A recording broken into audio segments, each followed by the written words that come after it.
मैं उसको मान सिंह के नाम से जानती थी फैन थी मैं उसकी। मैं उसी उसने एक अलग इमेज मेरे सामने पोर्ट्रे की थी, राजस्थान का जिक्र भी नहीं था। वो कम्प्लीटली ऑपोजिट मुझे अभी दिखा है उसके बारे में। अदरवाइज मैं उसके अलावा कुछ नहीं जानती। ये है पपला की मोहब्बत की दास्तां। पपला के गर्लफ्रेंड जिया सिकलगर का ये है कबूलनामा। छोटी सी मुलाकात के बाद ही पपला के लिए धड़कने लगा था जिया का जिया। बस वो मोहब्बत के 46 दिन और फिर कानून ने पहना दी पपला और जिया के हाथों में हथकड़ी। आखिरकार पपला गुर्जर की मोहब्बत को सलाखों से रिहाई मिल गई। जिया सिकलगर को अलवर जेल से जमानत पर रिहा कर दिया गया। करीब 2 महीने से ज्यादा का वक्त जिया ने अलवर जेल की सलाखों के पीछे गुजारा। जिया, जिसने शायद सपने में भी नहीं सोचा था कि वो मोहब्बत के चक्कर में कानून की फहरिस्त में भी दाखिल हो जाएगी। इसने नहीं सोचा था कि जिस शख्स से इसे मोहब्बत हो गई वो दिल्ली का कोई कारोबारी नहीं बल्कि गुनाह के रास्तों का गैंगस्टर है। लेकिन कहते हैं कि प्यार अंधा होता है, मोहब्बत में आंखें भी धोखा खा जाती है और सिवाय एक के सब पराये लगते हैं। और शायद जिया के साथ भी यहाँ ऐसा ही हुआ।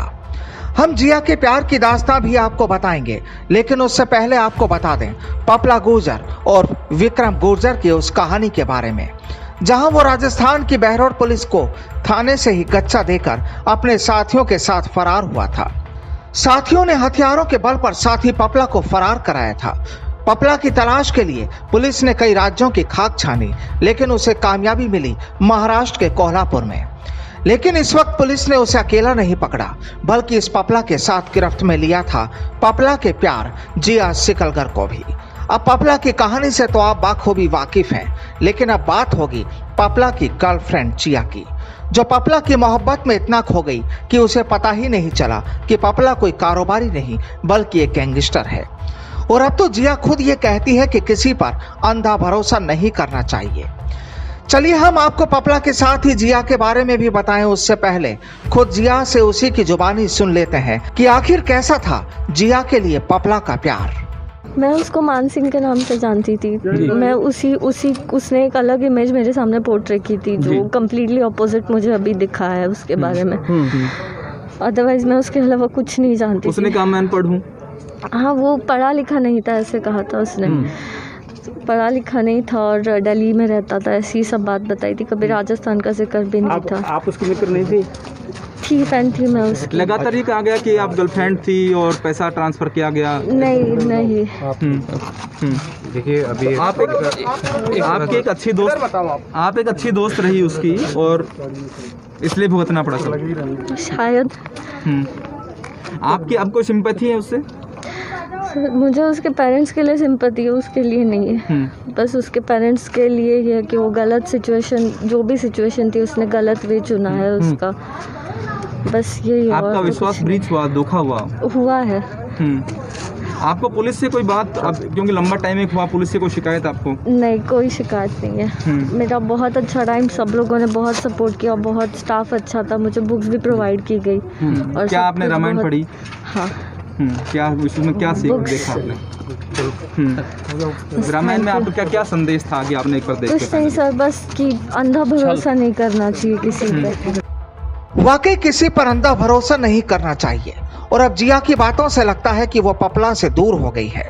आपको बता दें कि पुलिस गिरफ्तारी के बाद जिया को अलवर जेल में रखा गया था, क्योंकि जिस वक्त राजस्थान पुलिस ने पपला को कोल्हापुर के इस घर से पकड़ा था, उस वक्त जिया भी उसी के साथ थी। बकौल जिया वो महाराष्ट्र के कोल्हापुर की एक जिम में ट्रेनर थी। पहली बार पपला से उसकी मुलाकात पिछले साल 13 दिसंबर को हुई। यहाँ पपला ने अपना नाम मान सिंह बताया। पपला ने कहा था कि वह दिल्ली का रहने वाला है और बिजनेस करता है। उसने बताया कि वह लॉकडाउन की वजह से कोल्हापुर में फंस गया है। फिर कुछ दिन तक जिम में ही थोड़ी बहुत बात होती रही। एक दिन उसने उसे खुद ही जिम खोलने की सलाह दी। पपला ने कहा कि रुपयों की व्यवस्था वह कर देगा। इसके बाद से ही इन दोनों में नजदीकियां बढ़ने लगी। जिया कहती है कि पपला किराए के कमरे में रहता था, लेकिन उसका रहन सहन बहुत अच्छा और सादगी भरा था। उसने बताया कि वह सिर्फ 5वीं पास है। आपको बता दें कि जिया की पहली शादी साल 2014 में भोपाल में एक नवाब फैमिली में हुई थी, लेकिन पति का किसी और लड़की से अफेयर था। इस वजह से जिया ने उससे तलाक ले लिया। इसके बाद कोल्हापुर में एक जिम ट्रेनर बनकर रहने लगी। जिया कहती है, मैं 13 दिसंबर 2020 को पपला से मिली और इस साल 28 जनवरी को पपला के साथ पकड़ी गई। उस रात को मैं पपला के किराए के मकान पर थी। रात करीब 12 बजे पुलिस पहुंची थी और जिस कमरे में हम थे उसके बाहर से कुंडी लगा दी गई। इसके बाद पुलिस ने दोनों को गिरफ्तार कर लिया था। तब तक मुझे नहीं पता था कि ये क्या हो रहा है। इसके बाद पुलिस से पहली बार मुझे पता चला कि पपला एक बड़ा अपराधी है। मैंने पहली बार पपला का ये नाम सुना था, जबकि मैं उसे मान के नाम से ही पुकारती थी। बहरहाल अब जिया कहती है कि उसे पपला से कोई सहानुभूति नहीं है। पपला ने उससे सब छुपाया। खैर, अब पपला की जिया अलवर जेल से रिहा हो चुकी है और गुरुवार को वो अपने पिता के साथ जयपुर से मुंबई के लिए उड़ चुकी है। हालांकि पपला अभी अजमेर की हाई सिक्योरिटी जेल में सलाखों को गिनने में लगा है। Bureau report, the fact India.